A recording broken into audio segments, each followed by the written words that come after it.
अगर इस week Nifty ने अपना वीकली लो तोड़ा, जो आगे आने वाला वीक है उसके अंदर वीकली लो तोड़ा, तो निफ्टी में वापस से हमें वही दिन देखने को मिल सकते हैं जो कि हम देखते हुए आ रहे हैं फेब के बाद। अब अगर निफ्टी इस वीक के लो को होल्ड कर लेता है तो निफ्टी वापस से हमें ऊपर जाता हुआ दिख सकता है मंडे के दिन या फिर आगे आने वाले वीक के अंदर। चलिए देखते हैं आगे आने वाले वीक के अंदर आपके पास स्विंग ट्रेडिंग के कौन से लेवल्स हैं जिनके ऊपर हम लोग ट्रेड करके अपने लिए एक अच्छा खासा कॉर्पस बना सकते हैं। चलिए मैं सबसे पहले अपना वॉल्यूम प्रोफाइल का इंडिकेटर लगाऊंगा इस वीकली चार्ट के ऊपर।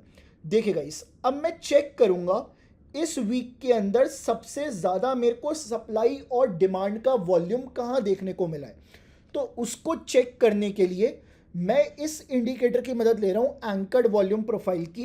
अब यहां पे चेक करते हैं सबसे ज़्यादा किस एरिया के अंदर हमें सप्लाई जनरेट होती हुई दिखी है। तो मेरे को ये वाला एरिया क्लियर कट दिख रहा है, 107.81 मिलियन की मेरे को सप्लाई दिखी है इस एरिया से। इस एरिया को मैं as a supply area mark कर लेता हूँ। अभी मैं इसको एज अ सप्लाई एरिया में कन्वर्ट कर देता हूँ। यस, ये मेरे लिए एक सप्लाई का एरिया हो गया। अब मैं निकालूंगा इस वीक के अंदर मेरे को सबसे ज़्यादा डिमांड किस जोन पे दिखी है।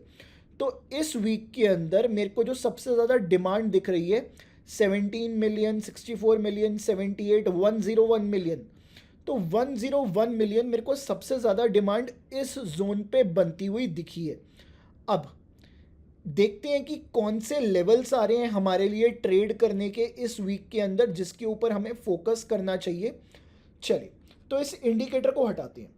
देखिएगा ऊपर की साइड सबसे ज़्यादा डिमांड आई है इस वीक के अंदर, जो कि लेवल आ रहा है 24,020 से लेके 24,035 के बीच में। बट दिक्कत क्या आई है इस वीक के अंदर, जो मार्केट ने क्लोज दिया है ना, जो मार्केट ने क्लोज दिया है वो इस डिमांड जोन के नीचे क्लोज दे दिया। अब इस डिमांड जोन के नीचे क्लोज आ गया, इस वजह से मार्केट के अंदर हमें कुछ ना कुछ चीज़ें खराब होती हुई दिख सकती है। बिकॉज ये वाला जो डिमांड जोन है ना, अब ये डिमांड जोन नहीं रहा, क्योंकि मार्केट इसको होल्ड करने में फेल हो गया। मार्केट ने क्या किया, यहां से वापसी जब नीचे आके क्लोजिंग दी ना 24,013 के ऊपर, तो इस डिमांड जोन को ना मार्केट ने सप्लाई जोन में कन्वर्ट कर दिया है। अब मेरी बात को ध्यान से सुनना, अगर प्राइस इस जोन के नीचे खुल के इसके ऊपर वापस आता है तो यहां से हमें सेलिंग करने के लिए देखना चाहिए वीक के अंदर, और छोटे मोटे टारगेट लगभग 23,950 तक के लिए हम बाजार को देख सकते हैं।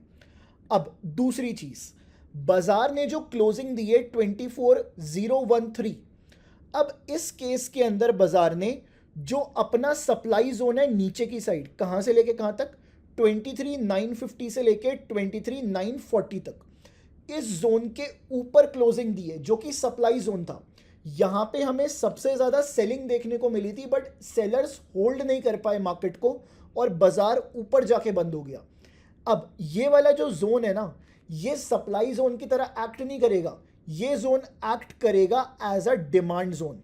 तो अगर प्राइस इस जोन के ऊपर खुल के इस जोन में आता है ना, तो यहां से हमें वापस ऊपर जाता हुआ दिख सकता है। ये आपके लिए एक डिमांड जोन की तरह लेवल बन के आ गया है। अब इन लेवल्स के ऊपर आप फोकस तो करेंगे ही, बट इस वीक को लेके जो ये वाला वीक रहा है, इस वीक में वॉल्यूम को चेक करते हैं एक बार। सबसे ज़्यादा वॉल्यूम हमें किस दिन देखने को मिला है। देखिए, जो पहला दिन था इस वीक का 15 जून, उस दिन 398 मिलियन का वॉल्यूम देखने को मिला, बट जो फ्राइडे को हमें वॉल्यूम देखने को मिला है वो 447 मिलियन का वॉल्यूम देखने को मिला है। तो कहीं ना कहीं फ्राइडे के दिन जो वॉल्यूम था काफ़ी अच्छा वॉल्यूम था, और फ्राइडे के दिन हमें ग्रीन कैंडल भी देखने को मिली है। अब दिक्कत किस चीज़ की है, जो फ्राइडे से पहले का दिन था थर्सडे का, उसके नीचे क्लोजिंग करी है। बट अगर मैं ओवरऑल वीक को लेके चलूं तो यस, काफ़ी अच्छी क्लोजिंग हमें देखने को मिली है इस वीक के अंदर। अब कैसे इसको इवैल्यूएट किया जाए, देखिए गाइस, ये जो मंडे का लो है ना, इसी वजह से ये वाला लो ना सबसे ज़्यादा इंपॉर्टेंट हो जाता है। उसका रीज़न क्या है, बेयरिश कैंडल के अंदर ना सबसे ज़्यादा वॉल्यूम 15 तारीख को ही देखने को मिला था हमें, मंडे को।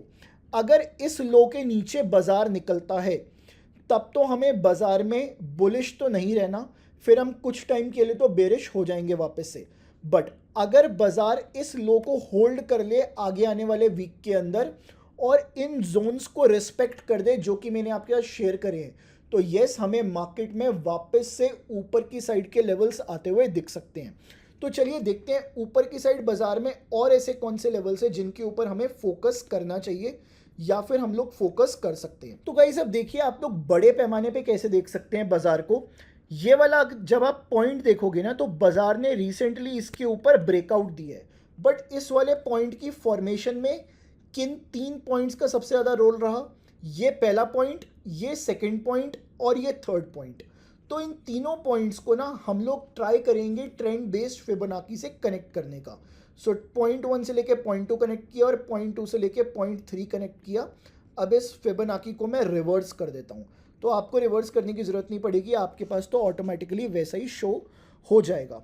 देखिए गाइस, अब बाजार ने ना जो पहला इंपॉर्टेंट साइन दिखाया है हमें 23,894, ये वाला जो जोन है ना बाजार का 23,894, बाजार जब इसके ऊपर निकला और इसने क्लोजिंग दी तो बाजार वहीं से बुलिश हो गया। और फ्राइडे को देखो बाजार ने सपोर्ट कहाँ लिया, एग्जैक्टली 23,894 के ऊपर बाजार ने सपोर्ट लिया है। तो इसका मतलब यहाँ से कोई भी एक पॉजिटिव ब्रेकआउट आता हुआ दिखे, ब्रेकआउट कैसा, या तो इस कैंडल तक का ब्रेकआउट हमें आता हुआ दिख जाए, या फिर मैं बोलूँ अगर आपको बहुत सेफ खेलना है ना तो इस हाई का ब्रेकआउट आता हुआ दिख जाए। मतलब इस वीक के हाई के ऊपर बाजार अगर चलने लगे तो बहुत जल्दी हमें 24,406 के लेवल देखने को मिल सकते हैं, जो कि हमारे फिबोनाची के अंदर 1.618 का लेवल है। सो ये लेवल्स हमें बहुत जल्दी बाजार के अंदर देखने को मिल सकते हैं किसी भी पॉइंट पे। अगर इस वाले जोन का ब्रेकआउट आता है तो यहाँ से हमें बाजार वापस से ऊपर जाता हुआ दिख सकता है। चलिए, सो ये आपके सामने मैंने पूरा एनालिसिस खोल के रख दिया है निफ्टी का, जो कि आगे आने वाले वीक के अंदर बहुत ज़्यादा इंपॉर्टेंट हो सकता है। तो आप क्या करोगे, चैनल को सब्सक्राइब कर लो, वीडियो को लाइक कर दो। साथ ही साथ इस चैनल के ऊपर मैं रोज़ वीडियो डाल रहा हूँ, कम से कम 2 वीडियोस, तो आप उन 2 वीडियोस को जाके चेक कर सकते हैं। मैं मिलूंगा आपसे नेक्स्ट वीडियो के अंदर, तब तक अपना ध्यान रखें और कल सुबह स्टॉक्स का वीडियो आने वाला है, उसको भी चेक कर लेना।